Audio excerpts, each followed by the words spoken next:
the young and the restless spoilers. Full welcome back to the channel, besties. Today is a spectacularly beautiful day in the soap universe, and we are absolutely living for the drama that just dropped. Grab your iced coffees, buckle up, and prepare yourselves because we have so much to unpack right now. Let's dive straight into the madness. You guys, I am deceased. Stop what you are doing immediately. I am literally filming this while I'm running errands, walking aimlessly down the beverage aisle at the grocery store because I just had to jump on here and vent. I am physically vibrating. I am literally shaking. My soul has actually left my body, and we need to talk about this now. Like, I am personally offended and simultaneously totally living for what Diane Jenkins Abbott just did. Talk to the camera? No, I am screaming into the void because these people are acting like our real-life neighbors, and I am spiraling over their choices. I was mid-skin care when this episode dropped, and I legitimately smeared a charcoal mask all over my expensive living room rug because I gasped so hard. Send help. The stakes are astronomical, the vibes are unhinged, and I cannot even process the sheer cinematic mayhem we just witnessed. Wait, backtrack for a second. I missed a step. My brain is buffering from the sheer audacity of the plot.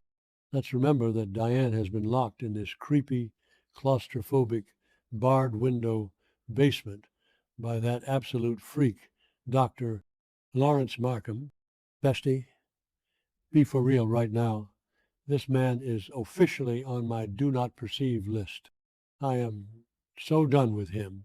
He has been gaslighting her, telling her she had a mental breakdown, acting like Jack signed off on this torture, and the aesthetic of this basement, straight up terrifying. It's giving 1970s asylum chic, and don't even get me started on the weird fluorescent lighting that makes everyone look like they haven't slept in a decade. Why do soap opera basements always have that weird flickering yellow light? It is genuinely so distracting. Wait, I'm glitching. Okay, back to the main event. Diane is trapped, the walls are closing in, and Markham is playing these twisted psychological mind games. But Diane Jenkins is not just some damsel in distress, okay? She is a mastermind. She is an icon. She is the moment. While this creepy doctor is monologuing about her fake mental breakdown, Diane has been quietly, meticulously, genuinely gathering sleeping pills. Did I say that yet? My brain is mush. Moving on. She has basically hoarded enough sedatives to take down a literal rhinoceros. I am hyperventilating just thinking about the absolute nerve it takes to stash pills while a corrupt psychiatrist is breathing down your neck. She is crushing them up, hiding them, waiting for the perfect moment to strike. The sheer survival instinct. I am manifesting a total dumpster fire for Markham because he has no idea who he is messing with. Diane is plotting a high-octane psychological masterpiece of a revenge arc, and I am fully seated for this journey. And then, oh my God, the execution of the plan. Diane realizes that brute force isn't going to work against this guy, so she pivots. She straight up starts flirting with Markham. Yes, you heard me. She is batting her eyelashes, playing into his twisted ego, making him feel like he is totally in control, which is honestly so unhinged, but also brilliant. She is serving absolute Delilah, cutting Samson's hair energy. She bats her eyes, she softens her voice, and she offers him a drink. A drink that is absolutely loaded with enough ground up sleeping pills to put a grown man into a coma until next Tuesday. The tension in this scene, cinematic gold. I literally had to yeet my phone across the room because I could not handle the suspense.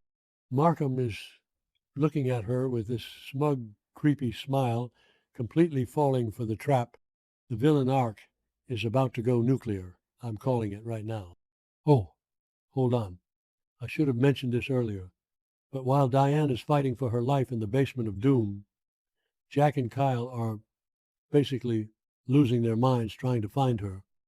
Jack has been dealing with Patty Williams and her absolutely unhinged blackmail scheme, like demanding he sleep with her to get Diane's location. Trash, dumpster fire behavior. But somehow, through the grace of the soap gods, Jack and Kyle finally figure out the location of the basement. They have been running around Genoa City like headless chickens, and suddenly the puzzle pieces click. Kyle is sweating, Jack is hyperventilating, and they are speeding toward this creepy house. The emotional damage I suffered watching Kyle realize his mother is being held hostage in a literal dungeon, unprecedented. I was clutching my chest.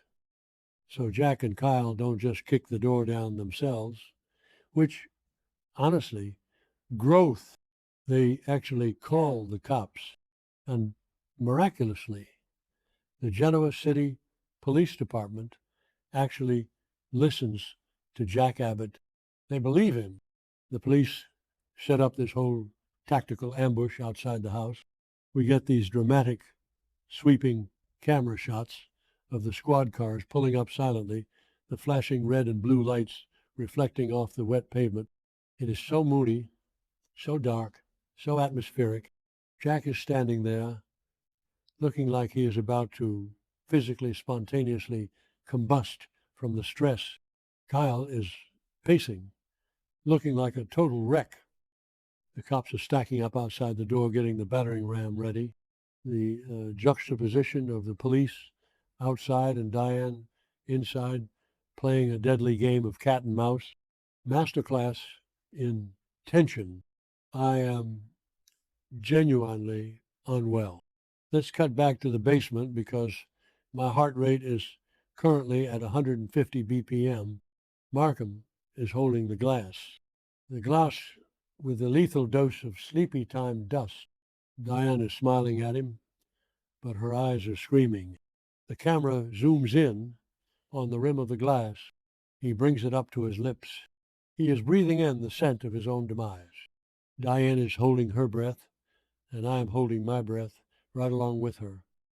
If he drinks it, he passes out, and she escapes. If he realizes it's spiked, he probably kills her. The stakes are astronomical. I am pacing around my kitchen island, screaming at the screen, "Drink it, you absolute monster, drink it." The slow motion editing here is straight up evil. Every millisecond feels like an hour. I am literally sweating just recounting this to you guys. And then, just as the glass touches Markham's creepy little lips, boom! The police absolutely obliterate the front door. I am talking splintered wood flying everywhere, hinges snapping, cinematic mayhem. The cops swarm the house like a tactical hurricane. Markham jumps, dropping the glass. It shatters on the floor, spilling the spiked drink everywhere. Diane screams, scrambling backward. The sheer chaos of the raid is breathtaking. Flashlights are blinding the camera. Cops are yelling, "GCPD, get on the ground." It is loud, it is frantic, and it is everything I ever wanted.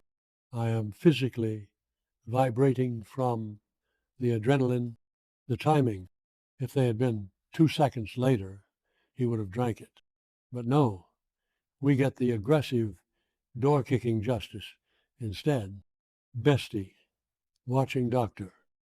Lawrence Markham get brutally tackled to the floor by 3 heavily armed police officers was the most satisfying thing I have witnessed in this entire decade. They grabbed him, slammed him face first into that disgusting basement floor, and aggressively yanked his arms behind his back. The sound of those metal handcuffs clicking shut, music to my ears. A symphony. Markham is squirming, looking completely bewildered, his smug little doctor facade completely shattered. He is eating dust, and I am cheering like my favorite sports team just won the Super Bowl. Get him out of my sight. Throw away the key. I am so done with this man and his weird psychological torture chamber. He is legitimately the worst, and seeing him pinned to the ground is the therapy I didn't know I needed. But wait, the emotional train wreck is just beginning, because as the cops are dragging Markham away like a sack of garbage, Jack and Kyle burst into the room. You guys, the reunion. Send help. My soul is weeping. Diane sees them, and the tough mastermind survivor facade just crumbles. She collapses into Jack's arms, and Kyle wraps around both of them. They are all just clutching each other, sinking to the floor, sobbing uncontrollably. The raw, unfiltered emotion in this scene. I am crying. You are crying. The boom mic operator is definitely crying. Jack is burying his face in Diane's hair, just whispering her name over and over like a prayer. Kyle is holding on to his mother like he is a little boy again. It is a messy, tear-streaked, deeply human moment that completely wrecked me. We really need to talk about what this means for Diane moving forward, because you do not just bounce back from being held hostage in a padded cell environment by a fake doctor.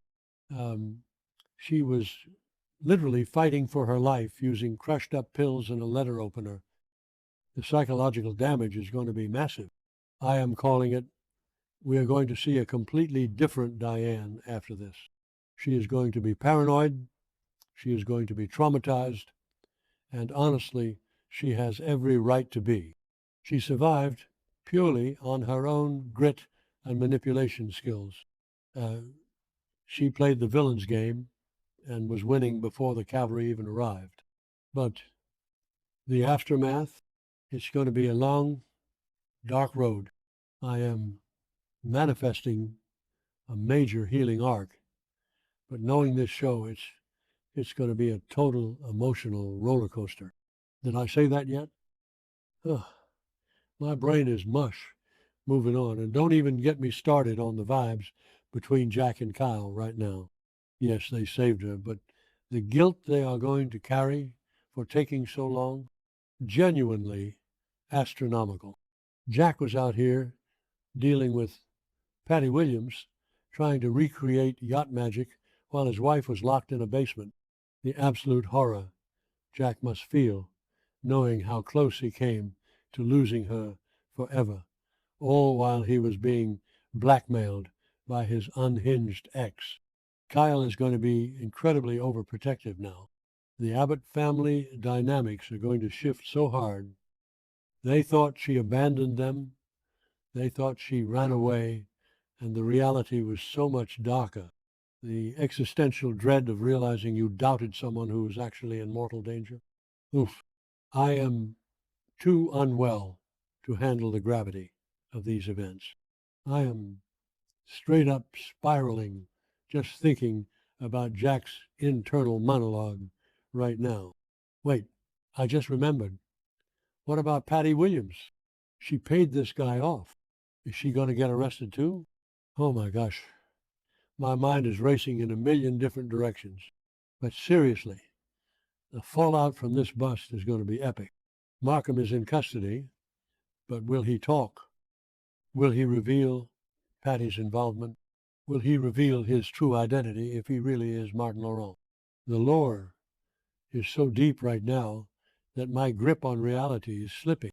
This situation is now my entire personality, and I am not okay. I am going to need 3 business days to recover from this episode. The sheer audacity of this world-shattering saga has me clutching my pearls and screaming into my pillow. I am officially signing off before I hyperventilate again. See you in the next update. Besties, stay chaotic.